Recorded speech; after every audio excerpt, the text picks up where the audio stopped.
உட்காரலாம். கர்த்தருடைய பிரசன்னத்திலே தொடர்ந்து நம்ம ஜெபிப்பதற்கு முன்பாக அவருடைய வார்த்தைக்கு நேராக நாம் கடந்து போக போறோம். அருமையான பிரதர் விஜய் பிரதரை நாம் கரங்களை தட்டி வரவேற்கலாம். எல்லாரும்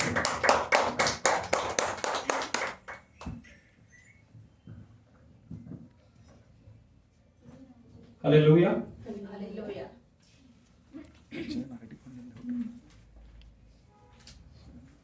கலந்து கொண்ட யாவரையும் மீண்டுமாக இயேசு கிறிஸ்து நாமத்தினாலே ஆசீர்வதிக்கிறோம். வசனம் இப்படியா சொல்லுது, சங்கீதம் 56:11 தேவனை நம்பியிருக்கிறேன், நான் பயப்படேன் அப்படின்னு சொல்லுது. ஆமென். ஹல்லேலூயா. ஒரு விஷயம் கூட நம்ம தலையில தாழ்த்தலாம். நல்ல தகப்பனே, இந்த நாளுக்காகவும் இந்த நேரத்துக்காகவும் நன்றி. ஆண்டவரே, அப்பா, எங்கே 2-3 பேர் கூடி ஜெபிக்கிறார்களோ அங்கே நீர் வாசம் செய்வீர் என்பதை விசுவாசிக்கிறோம். எங்களுடைய விண்ணப்பங்களையும் விருப்பங்களையும் நீர் செவிகொடுத்திருக்கிறோம். ஆண்டவரே, நீர் கொடுத்த ரேமா வார்த்தைக்காக நன்றி. ஆண்டவரே, எல்லா புகழுக்கும் உரியவர் நீரே. இயேசுவின் மூலமா ஜெபிக்கிறேன் நல்ல பிதாவே. ஆமென், ஆமென். ஹல்லேலூயா.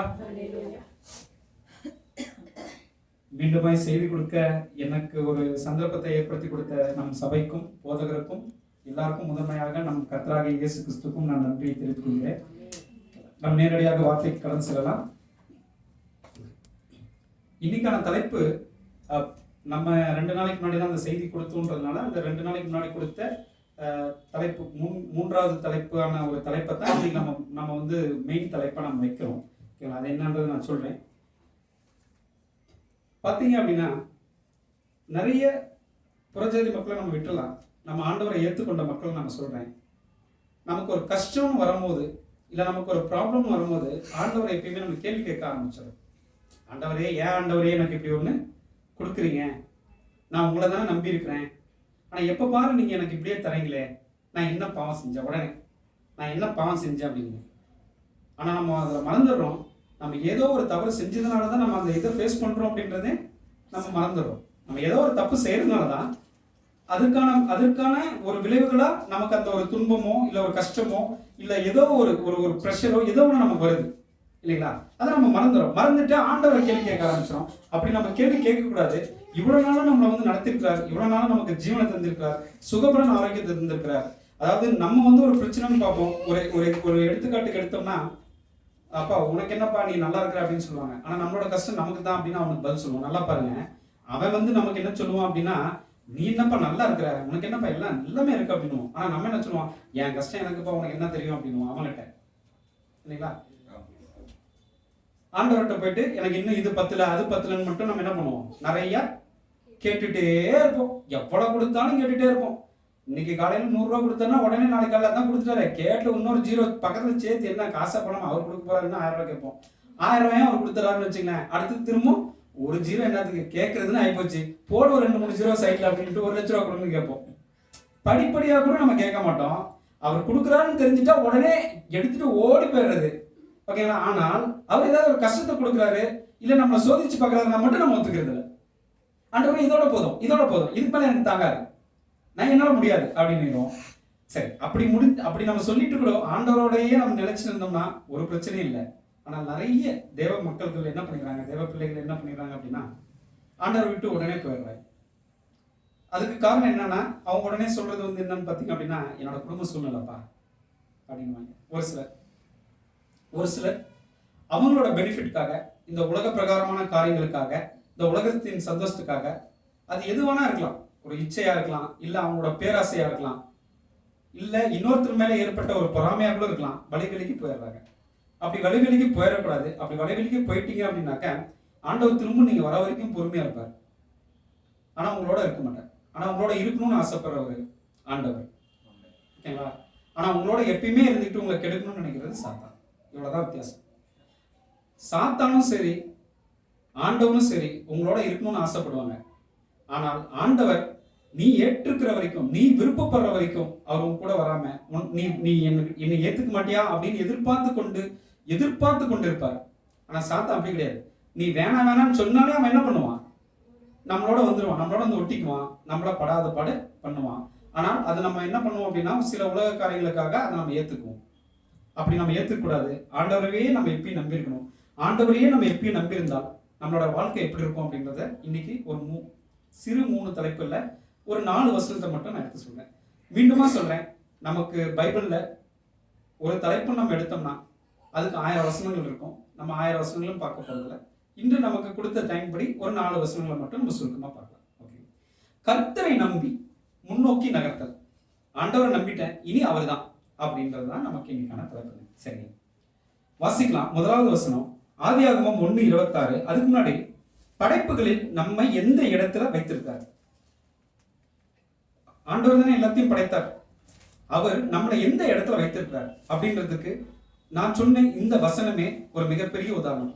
ஆதியாகமம் 1:26 இப்படியாக சொல்லுது, பின்பு தேவன் நமது சாயலாகவும் நமது ரூபத்தின்படியேயும் மனுஷனை உண்டாக்குவோமாக, அவர் சமுத்திரத்தின் மச்சங்களையும் ஆகாயத்து பறவைகளையும் மிருக ஜீவன்களையும் பூமி அனைத்தையும் பூமி மேல் ஊறும் சகல பிராணிகளையும் ஆளக்கடவர்கள் என்றார் அப்படின்றார்.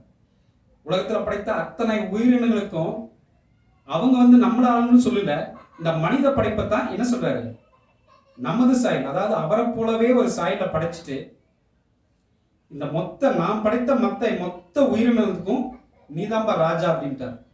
இந்த ஒரு வசனம் போதும் நம்ம அவருக்கு எவ்வளவு பெரிய முக்கியமா இருக்கிறோம் அப்படின்ட்டு. ஓகேங்களா? நிறைய பேர் நம்ம என்ன நினைச்சுக்கிறோம் அப்படின்னா, உமது சாயல் அப்படின்னு அவர் சொல்றாரு அப்படின்னு, அப்படியா ஆண்டவர் ஒருத்தர் தானே சொன்னாரு, நான் கொஞ்சம் செவப்பா இருக்கிறேன், அவங்க கொஞ்சம் நம்மளோட கருப்பா இருக்காரு, இப்ப ஆண்டவர் கருப்பா செவப்பா? நமக்குள்ளே ஒரு கேள்வி. நமது சாயல்னு சொல்லிட்டாரு, ஆனா ஆண்டவர் ஒருத்தர் தான், இப்ப இதுல யாரா இருக்கும்? உடனே திரும்பி ஒவ்வொரு முஞ்சா பாக்குறது, நீ எவன் குளிச்சா எவன் குளிக்கல, எவன் அழகா இருக்கா எவன் அழகா இல்ல. ஆண்டவர் அழகா இருப்பாரா? அழகா இருந்தா அவன மாதிரி இருப்பாரு, அழகா இருந்தா இந்த இவன மாதிரி இருப்பாரு. இப்படி நமக்குள்ள கேள்விகளாக கேட்டுக்கிறோம். இதை நகைச்சுவைக்காக சொல்றேன், ஆனால் நமக்குள்ள அநேகர் இப்படிதான் இருக்கும். ஆண்டவர் எப்படி இருப்பாருன்னா ஆண்டவரே நம்ம கேள்வி கேட்கிறது, ஆண்டவர் இப்படிதான் இருக்கிறாரு, இப்படிதான் இருப்பாரு அப்படின்ட்டு. ஒருவரும் காண மாட்டாரேன்னு சொல்லி இருக்கிறாரு. மோசே கூட என்ன பண்ணாரு, அவரோட நெருப்பு பின்பக்கம் தான் பார்த்தாரு, முன்பக்கம் பார்க்க முடியாதுன்னு அவர் சொல்றாரு. அப்புறம் ஒரு இடத்துல இந்த மாதிரி சொல்றாரு, உமது சாயல்ன்றாரு. உமது சாயல் அப்ப நம்மள மாதிரி தானே இருப்பார் அப்படின்றாரு. இல்ல, நம்மளை போன்ற வெளித்தோட்டம் இல்லை, நம்மளை போன்ற உள்தோட்டம் போல தான் அவர் இருப்பார் அப்படின்ட்டு. நம்மளோட உள்தோட்டம் எல்லாருக்கும் தூய்மையா இருந்தால் அந்த தூய்மை வெண்மையாக காணப்படும். அப்படின்னா என்னன்னா, நம்ம எல்லாரும் நல்லவர்களா இருப்போம். நல்லவர்கள வித்தியாசம் கிடையாது, கெட்டவர்களால தான் வித்தியாசம் இருக்கு. ஆமா தானே? பணத்தை ஏமாத்துறவன் ஒரு சைடு, பொருளை ஏமாத்துறவன் ஒரு சைடு. ஓகேங்களா? அதுலதான் வித்தியாசப்படும். கெட்டவர்கள் தான் வித்தியாசப்படும். நல்லவர்கள் எப்பொழுதும் நல்லவர்களா இருப்பார்கள். அவங்க என்ன பண்ண மாட்டாங்க, யாருக்கும் துன்பம் செய்ய மாட்டாங்க, யாரையும் ஏமாத்த மாட்டாங்க, யாரும் போய் சொல்ல மாட்டாங்க. அப்ப அதுல எல்லாரும் ஒரே மாதிரி இருப்பாங்க இல்லையா? அதைத்தான் நமது சாயல் அப்படின்னு சொல்றாரு. ஓகே. இரண்டாவதாக, தேவன் நம்மை முதன்மைப்படுத்தினாரா அப்படின்றதான் நம்ம இப்ப பார்க்க போறோம். முன்னாடி என்ன பண்ணோம் அப்படின்னாக்க, தேவன் நம்மளை எந்த இடத்துல வைத்திருக்கிறாருன்னு பார்ப்போம். நம்ம பார்த்துட்டு நம்மளை ராஜாவா வச்சிருக்கிறாருன்ட்டு. சரி, ராஜாவா தான் வச்சிருக்கிறாரா அப்படின்றத நம்ம எங்கேயாவது முதன்மைப்படுத்திருக்காருன்னா நம்மளை எங்கேயாவது முன்னோக்கி வைத்திருக்கிறாரா அப்படின்னு. ஒரு ஃபங்க்ஷனுக்கு போனோம் அப்படின்னாக்க, ஒரு ஃபங்க்ஷன்ல ஒரு எடுத்துக்காட்டுக்காக நான் சொல்ல போறேன். ஒரு சிலர் சொல்லுவாங்க, கல்யாணம்னா நான் தான்ப்பா மாப்பிள்ளையா இருக்கணும், சாவா இருந்தா நான் தான் பணமா இருக்கணும் அப்படின்னு. ஏன்னு சொன்னீங்கன்னா, அதுதாங்க அங்க விஐபி இல்லைங்களா, அவரை தான் எல்லாரும் பார்ப்பாங்க. ஓகேங்களா? இதுல நம்மளால முட்டுருவாங்க. ஓகேங்களா? சாவுல போயிட்டு எனக்கு சேர் கொடுக்கல, எனக்கு சோறுல ஒரு பீஸ் கம்மியா வச்சுட்டாங்க, எனக்கு முக்கியத்துவம் தரல அப்படின்னு. புரியுங்களா? நம்மளால எங்க போனாலும் முதன்மை அப்படிங்கிறாங்க. ஓகேங்களா? இதை அநேக இடத்துல நம்ம பார்க்கக்கூடிய இடம் தான். அப்படி இல்லாம தேவன் நம்மளை எந்த இடத்துல முதன்மையா வைத்திருக்கிறாருன்னு பார்க்கணும். எல்லா இடத்துலையும் முதன்மையா வைத்திருக்கிறாருன்னு நம்ம பார்க்க கூடாது. எந்த இடத்துல அவர் முதன்மையா வைத்திருக்கிறாரு அப்படிங்கிறத மட்டும் நம்ம பார்க்கலாம். அதற்கு ஒரு குட்டி ஸ்டோரி. ஒரு குடும்பம், ஒரு சிறு குடும்பம். ஓகேங்களா? ஒரு ஹஸ்பண்ட் ஒய்ஃபோ 2 குழந்தைங்க நம்ம வைத்துக்கலாம். ஹஸ்பண்ட் ஒரு டெக்ஸ்டைல் ஷாப் வச்சிருக்காரு, துணிக்கடை வச்சிருக்காரு. அந்த துணிக்கடை வச்சிருக்காரு. அந்த துணிக்கடையில நல்ல வியாபாரம் ஆகிட்டு தான் இருக்கு. இருந்தாலும் அவர் துணிக்கடையை இன்னும் நல்லா டெவலப் பண்றதுக்காக நிறைய இடத்துல கடன் வாங்குறது அது இருக்கு. கடன் கொடுப்பவர்களும் இவர் தான் துணிக்கடை வைத்திருக்காரு அப்படின்னு சொல்லி அவங்களும் என்ன பண்றாங்க, நம்பி கடனை கொடுக்குறாங்க. இவர் நல்லா தான் பண்ணிட்டு இருக்காரு. ஓகேங்களா? அந்த குடும்பத்துல இருக்கக்கூடிய மனைவி அப்படின்றவங்க பாத்தீங்க அப்படின்னா எந்த வேலைக்கும் போகல. அவங்க வீட்டுல நல்லா சொகுசா நல்லா இருக்கிறாங்க. ஏன்னு கேட்டீங்கன்னா, அவரோட வருமானமே அந்த குடும்பத்துக்கு போதுமானது என்பதால் இவங்க எந்த வேலைக்கும் போகல, நல்லாவே இருக்கிறாங்க. அவங்களுக்கு குழந்தைங்க ஸ்கூலுக்கு எல்லாமே போயிட்டு இருக்கு. திடீர்னு ஒரு நாள் ஒரு கெட்ட செய்தி வருது. அந்த கணவர் ஏதோ ஒரு விபத்துல இறந்துறார் அப்படின்னு. இப்போ அந்த மனைவியோட நிலைமை என்ன வரும்? அந்த மனைவி பாத்தீங்க அப்படின்னாக்க ஒரு நிர்கதியா நிக்கிறாங்க. ஆண்டவரே ஆண்டவரேன்னு கூட இப்ப சொல்ல மாட்டாங்க. உடனே இப்ப போயிட்டு என்னை இப்படி தனியா விட்டுட்டு போயிட்டேன்னு அவர் அடிப்பாங்க. அந்த பாடி மேல நல்லா நங்குன்னு அப்படி அடிப்பாங்க. அப்பதான் கோவத்தை எல்லாம் தீப்பாங்க. ஓகேங்களா? அழுந்துகிட்டே என்னை ஏன் இப்படி விட்டுட்டு போனேன், என்ன அனாதையா வேற விட்டுட்டு போயிட்டியே, எங்கெங்க நீ என்னென்ன வச்சிருக்கேன்னு வேற சொல்லிட்டு போயிடலையே, கணவன் மட்டும் வருவானே, இந்த சொத்து பீரோ சாவியெல்லாம் எங்க வைக்கிறேன்னு மட்டும் சொல்லிட்டு போலையே, கடனை மட்டும் கடங்காரன் வந்துருவான் இல்லையா, கடங்காரன் எப்படி வந்துருவான், நீ செத்து போயிட்டேன்னு வராம இருந்தானா எனக்கு ஒரு பிரச்சனையும் இல்லை. ஆனா நீ செத்து போயிட்டானே கடங்காரன் வந்து நிப்பான், நீ பீரோ சாவி எங்க வச்சுன்னு சொல்லிட்டு போல, என்னென்ன பொருள் எங்கெங்க வச்சிருக்கிற, என்னென்ன சொத்து எங்கெங்க வச்சிருக்கிற, என்னதான் நீ பாவம் பண்ண அதையா சொல்லிட்டு போயிருக்கலாம், எதுவுமே சொல்லாம நீ போயிட்டேன்னு அவனை அப்பதான் என்ன பண்ணுவாங்க, அழுதுகிட்டே சும்மா அடி அடின்னு அடிப்பாங்க அந்த அந்த பாடியை. அந்த பாடி அப்ப செத்ததுக்கு அப்புறமும் கூட அந்த மண்ணை போய் புதைக்கிற வரைக்கும் அந்த பாடி அடி வாங்கிட்டே இருக்கும். சரி, இது நகைச்சுவைக்காக தான். ஆனால் நீங்க எடுத்து பாருங்க, அதே இடத்துல இருந்து கொண்டு அந்த அந்த மனைவி என்ற அந்த சகோதரியோட நிலைமையை நினைச்சுப்பாங்க. அந்த சகோதரியுடைய நிலைமை திக்கற்றவர்களாக இருப்பாங்க. மொத்தமா இருள் சுந்துக்கும் இல்லையா, வாழ்க்கையே இருள் சுந்துக்கும். நாளைக்கு காலையில என் புருஷன் இல்ல, எனக்கு இப்ப என்ன பண்றதுன்னு தெரியாது, இப்ப நான் எனக்கு துணி வியாபாரம் தெரியாது, நான் வீட்லயே உட்காந்துட்டேன், இப்ப என் குழந்தைங்க வந்து நாளையில இருந்து வந்து என்ன பண்ணும், ஸ்கூலுக்கு போகணும், அடுத்த மாசம் வந்து நான் ஸ்கூல் ஃபீஸ் கட்டணும், நாளையில இருந்து நான் சாப்பாடு சாப்பிடணும், எனக்கு என்ன பண்ணணும்னு திடீர்னு வந்து நிற்பாங்க. அப்படி நின்றுக்கிறப்போ அவங்கள பத்தி யாரும் யோசிக்க மாட்டாங்க. அடுத்த நாள் கடங்காரன் வந்து நின்று அவங்கள என்ன பண்ணுவான், போஸ்ட் பண்ணிட்டே இருப்பான். இவங்களுக்கு என்ன பண்றதுனே தெரியாது. ஓகேங்களா, என்ன பண்றதுனே தெரியாதவங்க என்னெல்லாம் மாதிரியான ஒரு ஒரு முடிவு எடுப்பாங்க. ஒண்ணு அவங்களும் இறந்து போயிடலாம்னு முடிவு எடுப்பாங்க. ஓகேங்களா, ஓகே, இல்லைன்னா எங்கேயாவது போயிடலாம்னு நினைப்பாங்க. யார்கிட்டையும் போறதுக்கு ஒன்றும் வாய்ப்பு இல்லைங்க பிரதர், யாரும் அவங்கள நம்பி பணம் தர போறதில்ல, கொடுத்தவங்க தான் நாங்கள் ரிலேஷன் தானே பிரதர், ஒன்றும் பிரச்சனை இல்லை, ஒன்றும் பிரச்சனை இல்லை, ஒன்றுமே பிரச்சனை இல்லை. அவங்க தான் பிரதர் உங்களுக்கு வந்து ஹெல்ப் பண்ணுவாங்க. ஐயோ இவர் நல்லவர், நான் வரும்போதெல்லாம் எனக்கு பிரியாணியா செஞ்சு போட்டார், நீ எனக்கு பிரியாணியா செஞ்சு போட்டமா, பீஸ் கம்மியா இருந்தா கூட உன்னோட சிரிப்பு முகத்துல நான் பார்த்ததுனால உனக்கு தாம நான் ஹெல்ப் பண்றேன்ட்டு யார் பிரதர் வந்து கொடுப்பா? செக்யூர்டு இல்லாம யாரும் ஒன்றும் கொடுக்க மாட்டாங்க. உங்களுக்கு சொத்து இருக்கு, உங்களுக்கு இது இருக்கு, அது இருக்குன்னா என்ன பண்ணலாம், ஓகே இந்த காசு கொடுத்துட்டு இவங்க 10 லட்ச ரூபா கார் வச்சுருக்காங்க, நம்ம 1 லட்ச ரூபா காரை 1 லட்ச ரூபா மட்டும் கொடுத்துட்டு அந்த 10 லட்ச ரூபா காரை லவட்டிட்டு போயிடலாம் அப்படின்னு என்ன பண்ணலாம்.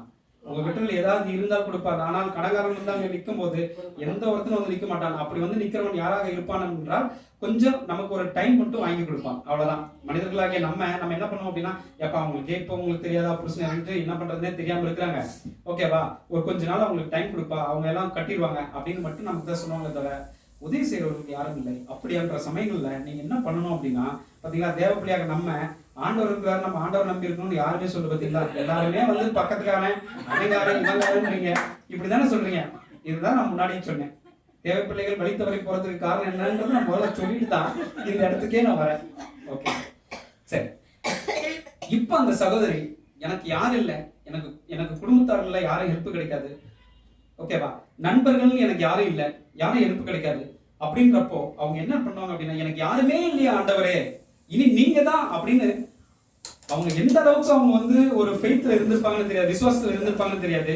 ஆனால் அந்த சமயத்துல அவங்களோட விசுவாசம் அப்படி பயங்கர தீவிரமா இருக்கும் இல்லைங்களா, ஒரு நெருப்பு போல இருக்கும். அப்படி நெருப்பு போல அந்த ஆண்டவர்கிட்ட கேட்கிறப்போ அந்த ஆண்டவர் அவரோட இறங்குறாரு. ஓகேங்களா, அப்பதான் அந்த ஆண்டவர் நமக்கு காது கொடுத்து கேட்கிறாரு. காது கொடுத்து கேட்டதுனால இவங்களோட விசுவாசம் அங்க வந்ததுனால ஏசாயா 4:10 அவங்களுக்கு அந்த வசனம் அப்போ அவங்களுக்கு வந்து ஒரு தீர்க்க தரிசனம் போல இருக்கும். அந்த வசனத்தை நான் படிக்கிறேன். நீ பயப்படாதே, ஆண்டவர் சொல்றார் அந்த மகள்கிட்ட, அந்த மனைவி சகோதரி கிட்ட, நீ பயப்படாதே, நான் உன்னுடனே இருக்கிறேன், திகையாதே, நான் உன் தேவன், நான் உன்னை பலப்படுத்தி உன்னை சகாயம் பண்ணுவேன், என் நீதியின் வலதுகரத்தினால் உன்னை தாங்குவேன். அல்லேலூயா, அல்லேலூயா, அல்லேலூயா, ஆமென், ஆமென், ஆமென் என்று ஒவ்வொரு குடும்பத்திற்கும் நிறைவேறட்டும். இதுல பாத்தீங்க அப்படின்னா 4 இடத்துல உங்களை குறிச்சு மட்டும்தான் சொல்லுவார். நீ நீ அப்படின்னு, நீ பயப்படாதே. அந்த மகள்கிட்ட சொல்றாரு ஆண்டவர், நீ பயப்படாதே, உன்னுடனே இருக்கிறேன். உங்ககிட்ட நீனா நீங்க உன்னுடனே இருக்கிறேன்னு 2வது தடவை சொல்றாரு. 3வது தடவை பாத்தீங்கன்னா உன் தேவன் தான் சொல்றாரு. உனக்கு தேவன் திகையாதே, உனக்கு சகாயம் பண்ணுவேன். 4வது, உனக்கு சகாயம் பண்ணுவேன், நீ கவலைப்படாதமா, உன்னோட எல்லா ப்ராப்ளத்தையும் நான் பொறுப்படுத்திக்கிட்டு அதை சரி செய்வேன் அப்படின்னு சொல்லிட்டு தான் அப்புறம் தான் அவர் யாருன்னு சொல்றாரு, என் நீதியின் வலதுகரத்தினால் நான் என்னோட வலது கரத்தினால் என்னோட என்னோட என்னோட என்னோட கையினால் உன்னை ஆசீர்வதித்து உன்னை தாங்குவேன் அப்படின்றாரு. எப்போ நீங்க யாரு இல்லைன்னு நிர்கதியா நிக்கிறப்போ, ஆண்டவரே நீங்க முழு சம்மதத்தோட முழு மனதோட நீங்க ஆண்டவரை நோக்கி இருக்கிறப்போ இந்த வசனம் உங்களுக்கு நிறைவேறப்படும். அதுல இருந்து அவங்களுடைய வாழ்க்கை படிப்படியாக மாறும். ஓகேங்களா? அதாவது கடன் கேட்க வந்தவங்க கூட என்ன பண்ணுவாங்க, ஆட்டோமேட்டிக்கா மறந்து எனக்கு வட்டி வேணாம், அசல் மட்டுமாவது கொடு, இப்ப இல்லைன்னா கூட பரவாயில்ல ஒரு 3 மாசத்துலயாவது கொடு, ஏதாவது பண்ணி கொடு அப்படின்னு சொல்லிட்டு அந்த சமயத்துல ஓகேங்களா அவங்க துக்கத்துல நிறைந்தவங்களுக்கு மேலும் துக்கத்தை தராமல் அவங்க என்ன பண்ணுவாங்க அப்படின்னா அவங்களாவே இறங்கி வந்து அவங்களுடைய மனநிலைமையும் அவங்களோட நிலைமையும் புரிந்து கொண்டு நாட்களை கொடுத்து விலகி செல்வார்கள். அதை ஆண்டவர் படிப்படியா நடத்துவார். ஓகேங்களா? அந்த சமயத்துல அந்த மாதிரி இருக்கிற அந்த பெண்மணி என்ன சொல்லுவாங்க அப்படின்னா, ஆண்டவரே என்னுடைய நிம்மதிக்கான நாள் வெகு சீக்கிரத்துல இருக்கு, நான் அதை பார்க்க போறேன். இனி நீங்க மட்டும்தான் எனக்கு தாய், தகப்பன், அண்ணன், தம்பி எல்லா ஒருவருக்கும் நீங்க ஒருத்தர் தான் இருக்கிறீங்க அப்படின்னு சொல்லி அந்த ஆண்டவரை மட்டும் அவங்க விடாப்படியா பிடிச்சிக்கிறதுனால அவங்களோட வாழ்க்கை படிப்படியாக மாறி கடன்ல இருந்து விடுதலை ஆகுவாங்க. அதுக்கப்புறம் அவங்களுடைய அதே டெக்ஸ்டைல்ல அவங்க போய் அந்த வியாபாரத்தையும் கத்துக்கிட்டு ஓகேங்களா அந்த டெக்ஸ்டைலும் இன்னும் என்னவாயிட்டு இருக்கும், உயரம் அப்படின்றது தான் இந்த வசனத்துல ஆணித்தரமாகவும் ஆழமாகவும் சொல்லப்பட்டது. ஓகேங்களா? ஹல்லேலூயா, ஹல்லேலூயா. மூன்றாவதாக இதை உறுதிப்படுத்த இன்னொரு வசனம் வேணும் இல்லைங்களா? ஒரு வசனம்னு இருந்தால் இன்னொரு வசனம் அதை உறுதிப்படுத்தும் இல்லைங்களா? நிறைய வசனம் அதை உறுதிப்படுத்தும். இருந்தாலும் இந்த வசனத்துக்கு ஒத்த வசனமா இன்னொரு வசனம் உறுதிப்படுத்தக்கூடிய ஒரு வசனம் சங்கீதம் 23:4. எல்லாருக்குமே சங்கீதம் 23 தெரியும்.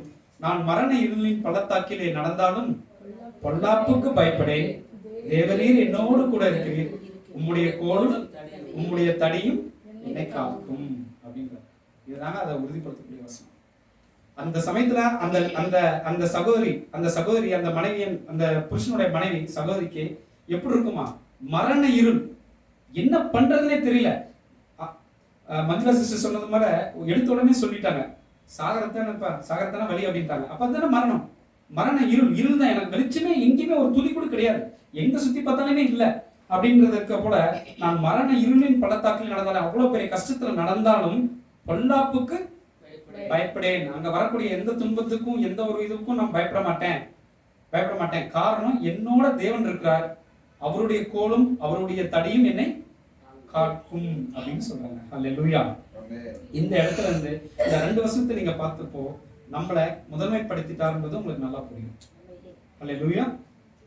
ஓகே, நான்காவதாக இந்த ஈவை பெற்றுக்கொள்ளும். கரெக்ட் தானே? இந்த ஈவை பெற்றுக்கொள்ள, அதாவது இந்த கிருபையை பெற்றுக்கொள்ள, இந்த ஆசீர்வாதத்தை பெற்றுக்கொள்ள நம்ம என்ன செய்ய வேண்டும்? நம்ம என்ன செய்ய வேண்டும்னு ஆண்டவர் எதிர்பார்க்கிறார். இப்படி ஒரு கேள்வி கேட்கிறேனே, இந்த ஈவை நான் பெற்றுக்கணும் அப்படின்னா உடனே நம்மளான்னு சொல்லுவாங்க, ஏப்பா நீ தானே இப்பதான் சொன்னேன்ல, அவன் புரிஞ்சு ஜாகணும்ட்டு அது வரைக்கும் அவன் வெயிட் பண்ணணும் அப்படின்னா, இல்லைன்னா இருப்பா என் மணி எப்ப சாவான்னு எனக்கு தெரியல, நானும் வெயிட் பண்றேன் அப்படின்னு சொல்லி சொல்லுவாங்க. அப்படிதானே? அப்படிதான் அர்த்தமா? ஓகே, இந்த கிருபையை பெற்றுக்கொள்ள நீங்க உடனே போயிட்டு அந்த ஒரு கதையோட ஒரு இதை நீங்க எடுத்துக்கூடாது. நம்மளோட வாழ்க்கை இப்ப நம்ம எடுத்துக்கணும். கடைசியில நம்ம இருக்கிறோம் அப்படின்னா இந்த கிருபை எனக்கு வேணும் ஆண்டவரே. அவங்க சாட்சியா சொன்னாங்க இல்லையா, எனக்கு என் புருஷன் இறந்து போயிட்டு நான் நிர்கதியா நின்னேன் அந்த கதையில, ஆனால் எனக்கு ஆண்டவர் இப்படி கொடுத்தான்னு ஒரு நாள் சாட்சி சொல்லுவாங்கல்ல, சாட்சி சொல்லணும்னா எனக்கு இந்த மாதிரி ஒரு நினை அப்படின்னு நமக்கு ஒரு ஆசைப்படுங்க தானே, எல்லாருக்கும் ஆசைப்படுங்க தானே. போற போக்குல எனக்கு ஒரு பேக் கிடைச்சிச்சுப்பா, பேக்குள்ள திடீர்னு ஓப்பன் பண்ணி பார்த்தா ஒரு 5 லட்ச ரூபா பணம் இருந்ததுப்பா, யாருக்குனே தெரியல, நான் எட்டு வந்துட்டேன், அதுல வாழ்ந்த இந்த செயின் அப்படின்னு நம்ம காட்டணும்னு என்ன பண்ணுவோம், உடனே அடுத்த பக்கத்துல உடனே இவங்கப்பா எங்கப்பா அந்த பேக்கு எந்த தெருவில் எந்த இடத்துல இருந்துச்சுட்டு ஓடி போய் அந்த குப்பையை பூரா கிளறுவான். இருக்கா இல்லைங்களா? மனிதன்றவன் ஒரு இடத்துல ஒரு விஷயங்கள் எனக்கு எளிதாக கிடைத்து விட்டது என்றால் அது எந்த இடம்ன்றது உடனே அவன் ஆர்வமா இருப்பான். ஏன்னா அந்த இடத்துல போய் அதே எளிதான விஷயங்களை நானும் பெற்றுக்கொள்ளணும்னு நினைக்கிற ஒரு புறஜாதி சாதாரண மக்களை பார்க்கும் போது அதே தான் நம்ம தேவ பிள்ளைகளும் நினைக்கிறோம். ஒரு சாட்சி சொல்றப்பா அந்த சாட்சி போலவே என் வாழ்க்கையிலும் நிறைவேறப்பட வேண்டும் அப்படின்னு நம்ம நினைக்கிறோம். குறிப்பாக என்னன்னா, நான் கஷ்டத்தை அனுபவிக்காம திடீர்னு பணக்காரன் ஆகிறதுக்கு அந்த கஷ்டத்தை அனுபவிச்ச பாட்டு பாம்பாவும் எப்படியா இருந்தாலும் எனக்கு பதில் அந்த ஒரு சகோதரி அனுபவிச்சுட்டாங்க. ஓகேங்களா? அந்த சகோதரி அனுபவிச்சதை நான் அனுபவிச்சுதான் எடுத்துங்க ஆண்டவரே, எனக்கு அந்த 2வது பகுதியான அந்த சிரிப்பு மட்டும் எனக்கு தாங்க அப்படின்னு நம்ம நிறைய பேர் கேட்கறது உண்டு இல்லைங்களா? நீங்க அப்படி கேட்டாலும் சரி, நீங்க ஒரு நல்ல மனதாக தூய்மை உள்ளத்தோட ஓகேங்களா, வெளிப்படையா வெள்ளந்தியா என் மனசுல எந்த ஒரு கருப்பு புள்ளியும் இல்லாம, கருப்பு புள்ளின்னு சொல்லக்கூடியது என்ன அப்படின்னா கெட்ட விஷயங்கள் கெட்ட நினைப்புகளை அந்த மாதிரி இல்லாம நீங்க ஆண்டவர்கிட்ட கேட்டீங்க அப்படின்னா அந்த இடத்துல உங்களை சோதிச்சு பாப்பாரா இல்லையான்றது எனக்கு பதில் தெரியல. ஆனால் கண்டிப்பாக உங்களுக்கு ஆசீர்வாதத்தை மட்டும் என்ன பண்ணுவாரு, கொடுப்பார். அதுக்கு நம்ம ஒரு ஒரு ஒரு வசனத்தோட முடிக்கலாம். மிகாவேலோட 6ஆம் அதிகாரம் 8ஆம் வசனம். இந்த இடத்துல தான் ஆண்டவர் உங்ககிட்ட இருந்து என்ன எதிர்பார்க்கிறான்னு சொல்றாரு. மனுஷனே, நன்மை இன்னதென்று அவர் உனக்கு அறிவித்திருக்கார், சொல்லிட்டார். நீங்க என்ன பண்ணணும்னா, நியாயம் செய்து இரக்கத்தை சிநேகித்து உன் தேவனுக்கு முன்பாக மனத்தாழ்மையாய் நடப்பதை அல்லாமல் வேற எண்ணத்தை கர்த்தர் உன்னிடத்தில் கேட்கிறார் அப்படின்னு சொல்றாரு. இல்லைங்களா? இந்த இடத்துல மனுஷனே, உனக்கிட்ட நான் என்ன பெருசா கேட்க போறேன், 2 விஷயம் தான். நியாயம் செய். நியாயம் செய்யணும் என்ன, எல்லாருக்கும் நீதிமானம் போல நியாயமா இருக்கு, நேர்மையாயிரு அப்படின்னு சொல்லுவாங்க. நியாயம்னா நம்ம ஆளுங்களுக்கு நிறைய புரியாது, நேர்மைனா நம்ம ஆளுங்களுக்கு எல்லாருக்கும் புரிஞ்ச விஷயங்கள், எளிதாக புரிஞ்ச விஷயங்கள். நேர்மையாயிரு அப்படின்னு இரக்கம் செய் அப்படின்னு சொல்றாரு. இரக்கம் செய் அப்படின்னா, நான் நேர்மையா தான் இருக்கேன், உண்மையா தான் இருக்கிறேன், ஆனா என்னோட விஷயங்களை நான் யாருக்கும் கொடுக்க மாட்டேன்னு இருக்கக்கூடாதுப்பா. நீ நேர்மையாவும் இருக்கணும், உங்ககிட்ட இருக்கிற விஷயங்கள் எல்லாத்தையுமே கொடு. உங்ககிட்ட இருக்கிற விஷயங்கள் அப்படின்னா, உங்ககிட்ட இருக்கிற பணம் தானே. உடனே நம்ம சொல்லுவாங்க, என்கிட்ட பணம் இருந்தா நான் கொடுக்காமையா போயிருவேன், கொடுக்கல அப்படின்னாங்க. உங்ககிட்ட இருந்து அடுத்தவங்களுக்கு நீங்க கொடுக்கறது பணமா இல்லைங்க, உங்களோட நாலேஜ் கொடுக்கலாம்ல, உங்களுக்கு தெரிஞ்ச விஷயங்களை அடுத்தவங்களுக்கு இலவசமா கொடுக்கலாம்ல. பண்ணவே மாட்டோம்ல. நம்ம ஒரு ஹோட்டல் கவர் வச்சுக்கிறோம், நல்லா சேல் ஆகுது, நல்லா யோசிச்சு பாருங்க. என்னோட ரெசிபியோட என்ன அந்த போடுறேன், நான் என்னென்ன மாவு என்னென்ன மாதிரிலாம் கலக்கிறேன், எவ்வளோ அளவு கலக்கிறேன்னு யாருக்கா சொல்லிடுவீங்களா? யார் தேவ மக்கள் எப்படி பதில் சொல்லிருக்காங்க, நல்லா புரிஞ்சுக்கிட்டீங்க. அதைத்தான் பண்ணாதீங்கன்னு இந்த வசனம் சொல்லுது. ஓகேங்களா? ஸோ நியாயம் செய்து இரக்கத்தை சிநேகித்து உன் தேவனுக்கு முன்பாக மனத்தன்மையாய் நடப்பதை அல்லாமல் வேற எண்ணத்தை கர்த்தர் உங்களுக்கு கேட்கிறார் அப்படின்னு சொல்லி முடிக்கிறார்.